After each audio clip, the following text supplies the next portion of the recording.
Welcome into the show. You're watching Philadelphia Eagles Now by Chat Sports. I'm Chase Senior, and coming up, we are going to preview this Eagles-Giants game as Philadelphia travels to MetLife Stadium for another installment of this great NFC East rivalry, and of course, it marks Saquon Barkley's return to MetLife Stadium as a member of the Philadelphia Eagles to take on his former team in the New York Giants. There have been so many legendary moments between these two teams over time. You turn the clocks back to 1960, Chuck Bednarik's hit on Frank Gifford. This lives on forever. Just an iconic image right there. Miracle at the Meadowlands, #1. The Herm Edwards return on the fumble, 1978. David Akers sending the New York Giants home in the NFL playoffs back in 2008. And then, as Mike Quick said on the radio, Miracle at the Meadowlands, #2. Deshaun Jackson's punt return against the G-Men back in 2010. What's going to happen on Sunday?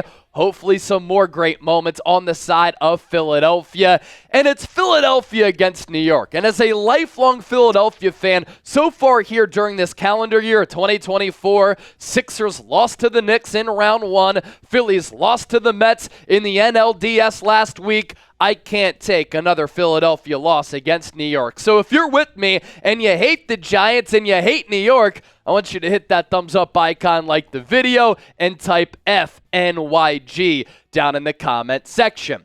Philadelphia going into this Week 7 game as 3-point favorites. The over-under at 43 between two offenses which have struggled up to this point during the regular season. And it's going to be another early kickoff, 1 p.m. Eastern, 10 a.m. Pacific at MetLife Stadium in East Rutherford, New Jersey. The NFC East standings. The Eagles are a half game back of the Washington Commanders going into this game. The Commanders losing to the Ravens last week in that I-95 DMV rivalry. They're 4-2. Philadelphia with an ugly win over Cleveland. They're above 500 at 3-2. The Cowboys got dump trucked and embarrassed on Jerry Jones' 82nd birthday by the Detroit Lions. They fall to 3-3. And then the Giants lost on Sunday Night Football, to the Cincinnati Bengals, and that loss moved the Giants to 2-4. The Giants so far, up to this point, they got embarrassed Week 1 by the Minnesota Vikings, 28-6. Giants fans were calling for Brian Dable to get fired and Daniel Jones to get benched after that game. And then they lost their kicker against the Commanders, so they couldn't kick any extra points. And because of that, they partially lost to the Commanders 21-18 for those reasons. Then they beat the Cleveland Browns on the road 21-15. They lose to the Cowboys the following week 20-15. They upset the Seahawks on the road in the Pacific Northwest 29-22 weeks ago. And then they lose to the Cincinnati Bengals 17-7 on Sunday Night Football. The Eagles so far 3-2. They started off the 2024 campaign with the win over the Packers, 34-29 in Brazil. They should have beat the Falcons, but then choked that game away. 22-21 the final tally there. They go on the road, beat the Saints in the Superdome 15-12. They were shorthanded against the Buccaneers. They lost 33-16 in that game. Bye week. And then they come back from the bye and they slide past the Browns by a final score of 20-16. And in this game against the Giants, the Eagles are the far better team, the far superior team. They are much deeper. They have a lot more talent. But that's been the case for Philadelphia a lot last year and this year. Hasn't mattered, though, for a bit because the Eagles have consistently played down to the competition. What to be aware of in this game against New York. You think about the Giants being led by Daniel Jones. He's one of the worst starting quarterbacks in the National Football League. That is a fact. But the Giants have played great football along the offensive line and the defensive line this year. And that has kept them in games. And you know the saying, you win in the trenches. Well, the Giants have been able to win in the trenches, and that's going to be a really big matchup, especially with their defensive line against the Eagles' offensive line. Jordan Mailata is going to miss this game and the next few. due to a hamstring injury. So Fred Johnson is slated to get the start at left tackle. He's going to have his hands full against the likes of Brian Burns, who's one of the top edge rushers in the National Football League. Landon Dickerson and Mekhi Becton, as well as Cam Jurgens, will be matched up against Dexter Lawrence, who plays defensive tackle and nose tackle for that Giants front.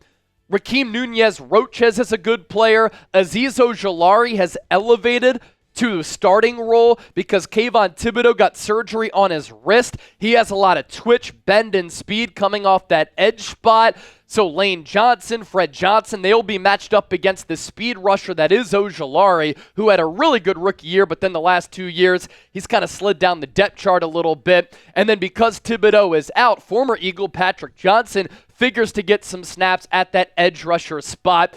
Obviously, we're very familiar with him. So a really big game for this Eagles offensive line against one of the top defensive lines in the National Football League. A huge key to this game is keeping Dexter Lawrence, his nickname Sexy Dexy, in check.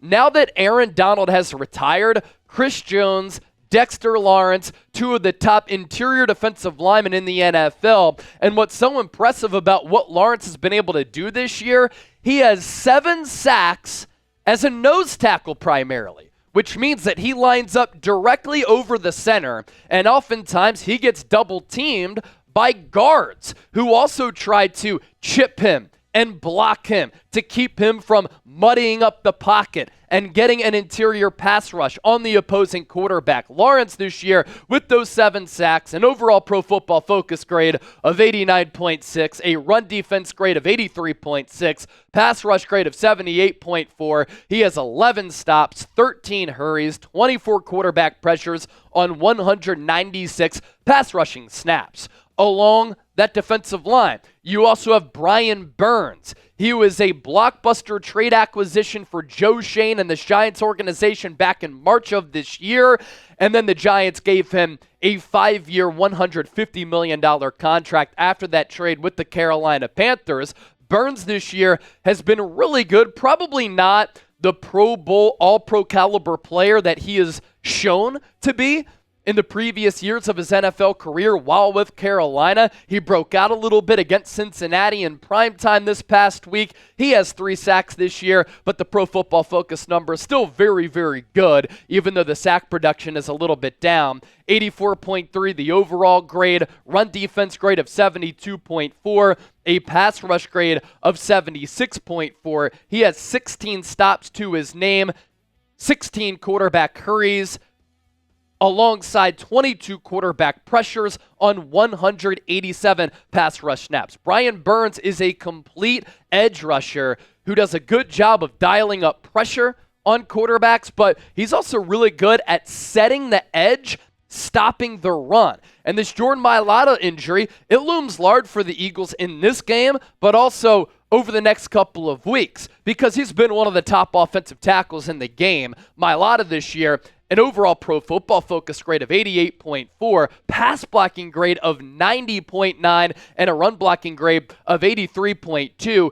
Hasn't given up a quarterback hit. He's only given up 1 sack, 2 penalties, 8 total pressures. So Mailata expected to be out for a few weeks due to that hamstring injury that he suffered against the Browns. So the plate will be full for Fred Johnson, who came in for Lane Johnson against New Orleans, had a clean sheet, then was terrible against the Tampa Bay Buccaneers, and then came in toward the end of the game against Cleveland, and he played pretty well. But when you're matched up against the likes of Azeez Ojulari and Brian Burns, that's a matchup that we are going to watch in this game. So the Eagles have to game plan with Burns and Lawrence in mind. As for the Giants' offensive line, going into this year, a lot of people thought that this was going to be one of the worst offensive line units in the NFL. They have exceeded expectations, and they have played well above what people projected them to be. Andrew Thomas is one of the top left tackles in the game. 75.4 overall PFF grade this year.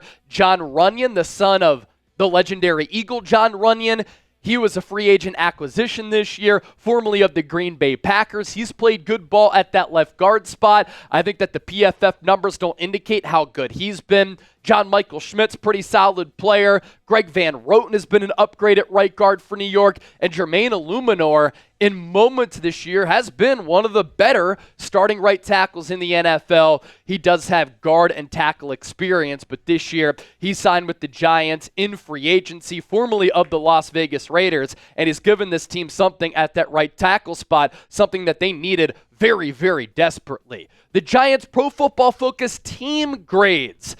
It's really evident of where they are as a team right now going into this Week 7 game. Overall, 22. That's about right. Offensively, 24th.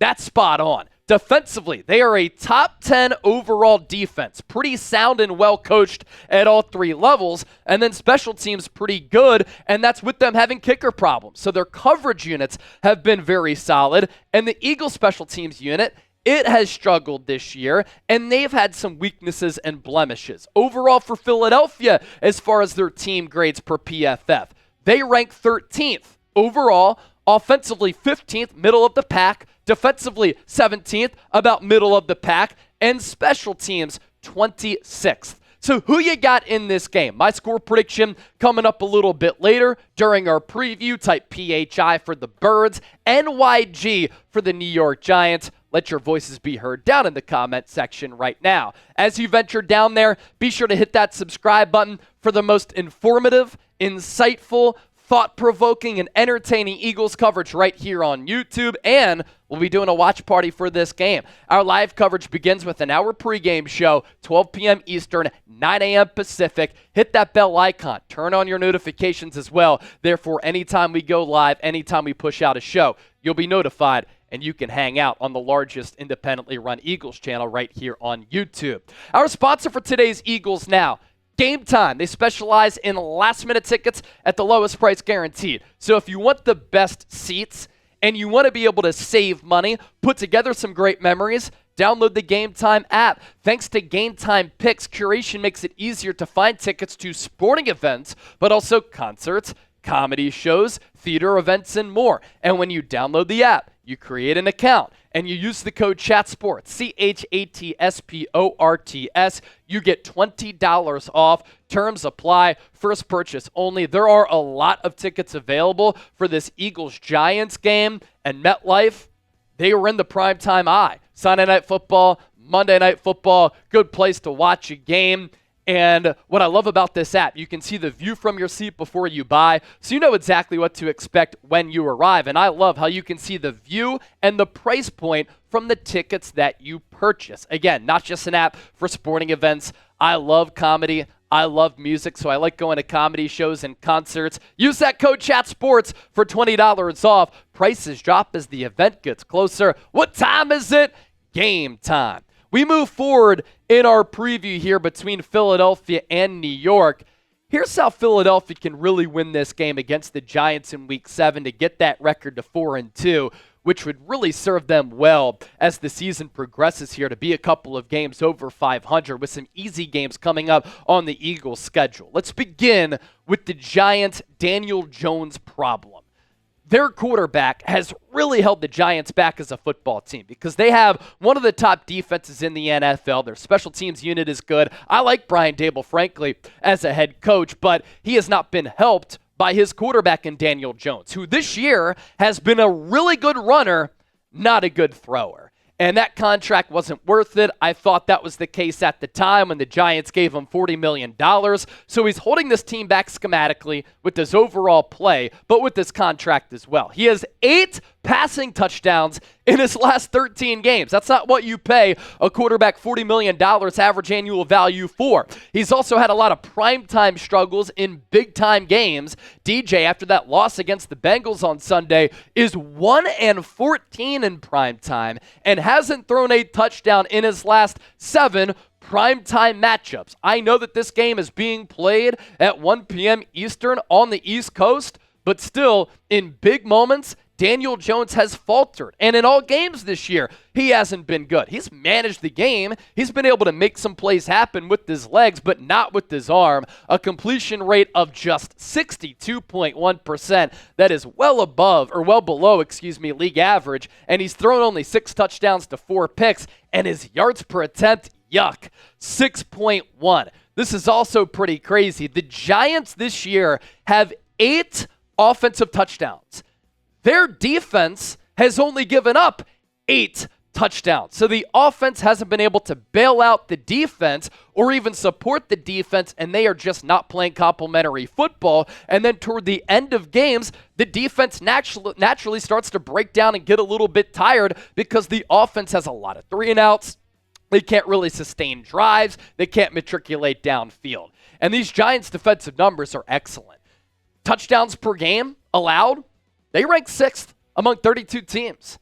They are number 1 in the NFL in sacks. Their sack rate is number 1 in the NFL. And their tackles for loss, 2nd. So they cause a lot of problems, they cause a lot of destruction, and they cause a lot of big plays for their defense and negative plays for the opposing offense. Offensive points per game in 2024. Again, not complimentary football here for the New York Giants. The Giants are 29th in offensive points per game at just 15.5. Patriots at 13.8, they're 30th. The Browns, 12.3, that's 31st. And the Miami Dolphins, 12.4, 32nd. And all of these teams have had quarterback problems. Tua out, Skylar Thompson in, Snoop Huntley, Deshaun Watson has been terrible. And then the Patriots just made the switch from Jacoby Brissett to the rookie in Drake May. And Vic Fangio in this game, I want to see him do it again. Against the Saints, he had a great defensive game plan. Against the Browns, a great defensive game plan. And the Eagles here so far in 5 games haven't given up an offensive touchdown in 2 games this year. I know it was against a Saints team that has been crashing down to normalcy and reality. And against a Browns team that is a bad and horrendous offensive unit. But it's the National Football League, man. So when you don't give up an offensive touchdown in this offensive era, you have to give credit where credit is due and props where props are due. And Vic Fangio deserves that because he's made some good adjustments. And I like what the Eagles did as far as their defensive identity, the scheme, the play calling, the approach, and the attitude that they exhibited against the Browns. We saw more press man from the corners, and sometimes Vic Fangio will give the corners the option. We saw more blitz calls, and what did it lead to? The quarterback in Deshaun Watson wasn't able to complete easy throws to his wide receivers, and he was under duress all throughout the day. The Eagles against Cleveland, 5 sacks, 10 quarterback hits, no touchdowns given up, and we saw some positive signs from the Eagles' sack production. Bryce Huff finally was in a 4-point stance. He had all 10 of his sacks last year for the Jets in a 4-point stance. His get-off is noticeably faster when he's in a 4-point stance. He is not a stand-up edge rusher like Hassan Reddick. He had a half sack. You got some pressure from the interior, from the likes of Milton Williams, Thomas Booker, and Jalen Carter. Williams, Booker combined for a full sack, a half sack each. Jalen Carter had a sack. Nolan Smith, he plays with this motor that I find to be very intriguing, and he's a raw player who I think is starting to turn the corner a little bit. Josh Sweat, a sack, and Cooper DeJean helped force 2 sacks and registered a half sack. I love the corner blitz calls from Fangio for the rookie in DeJean, as DeJean and Quinyon Mitchell look to be the real deal. The top 2 picks for the Eagles in the 2024 NFL Draft. Some big injury news for the Giants that we have to keep tabs on. Rookie wide receiver Malik Nabers out of LSU is a dog. He's already one of the top wide receivers in the game. No exaggeration there. He has missed the last 2 games, though, against Seattle, against the Bengals, due to a concussion that he suffered against the Dallas Cowboys back a few weeks ago. We'll see if he's able to play in this game. He has been excellent with bad quarterback play. It's very explosive, diverse route tree, 35 catches, 386 yards, 3 touchdowns, and a long of 39. I hope that he plays because I want to see Quinyon Mitchell matched up against him. Darius Slay, by the way, believed to be day-to-day with that knee injury that he suffered against Cleveland. With that, let's shift gears and pivot to my keys to the game. Saquon Barkley. Giants fans have talked shit all offseason. The Giants didn't want you. They gave you the franchise tag 2 years ago, didn't give you an extension. They didn't pay you this offseason. Now is your opportunity to show them that you're on the right side of this rivalry with Philadelphia, and they should have paid you. He's been one of the top weapons, not just running backs, in the National Football League, and I think that Kellen Moore and Nick Sirianni are going to go out of their way to give him the rock so that he can show up, show out, and ball out against his former team. Some other things that I liked from what the Eagles did against the Browns, we saw some more creativity in the run game. A lot of times, this Eagles running attack has been predictable. Jalen Hurts in the shotgun, handoff to Saquon, runs in between the tackles. Philadelphia is still doing that a little bit too much, but how about the option fake toss from Jalen Hurts when he elected to kind of keep it like he's playing Navy football for that big first down pickup against the Browns late in the game? How about Saquon Barkley being able to run to the outside? How about that play to Kenneth Gainwell in which Hurts allowed the defense to come up, handed it off to Gainwell for a big running play? I like the creativity in the run game, and hopefully that continues against a really solid defense with New York. Key to the game number 2, Jalen Hurts. To start the year, hadn't been good. To start the game against the Browns, he was not good and looked like the Hurts that we had seen in the previous 4 games. But then, after that slow start against the Browns, Jalen Hurts showed some signs of life, showed a lot of progress, and hopefully this is the Hurts that we will see for the remainder of the year. After his first 2 drives in which he started 0 for 5, he finished the game 16 of 20, completed 80% of his passes, 297 total yards, 2 touchdowns, and a passer rating of 152.1. The biggest thing I wanted to see from Hurts: do not turn the football over and don't put the ball in harm's way. Hurts had no giveaways against Cleveland. Finally, he had 27 turnovers in 22 games going into Sunday. Since the start of the 2023 season, he leads all players in the NFL with turnovers. It's just not a sustainable and winning way to play football. And when Jalen Hurts is able to have a clean slate in the turnover department, Philadelphia wins. The Eagles are 11-1 when Hurts does not turn the rock over. You're going up against a viable defense, one of the top defenses in the National Football League. They lead the league in sacks, and they can pressure the quarterback. They're really good as far as TFLs, so Jalen Hurts will once again be tested just like he was last week against a Jim Schwartz-led defense. So do the Eagles need to start faster? No doubt about it, but Hurts played well against one of the top defensive play callers in the NFL in Jim Schwartz, and I want to see that continue. Hurts will also be pressed and tested against the blitz. Jim Schwartz did that a lot on Sunday, and Hurts has fared well against pressure looks this year. He's 33 of 51. He's completed 64.5% of his passes, 402 yards, 4 tutties, 1 pick.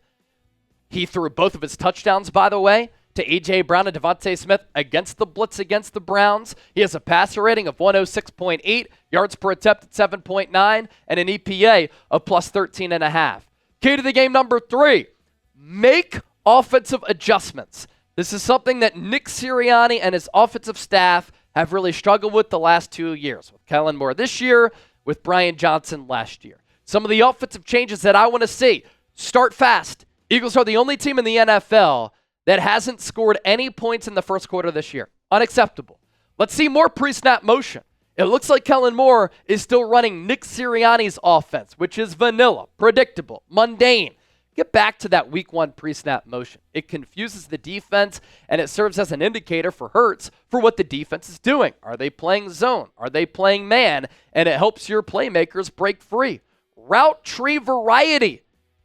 A.J. Brown go ball. That's like the staple of this offense right now. It's easy for defenses to take that away. You put a safety over the top, they take it away. Have A.J. Brown and Devontae Smith run all over the field.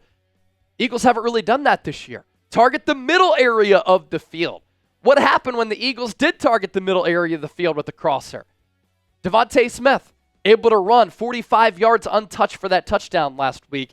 And even if the ground game doesn't work for a drive or two, stay committed to it, because as we've seen, even when Saquon Barkley is bottled up, he's still capable of popping off a long run to change the tide of a football game.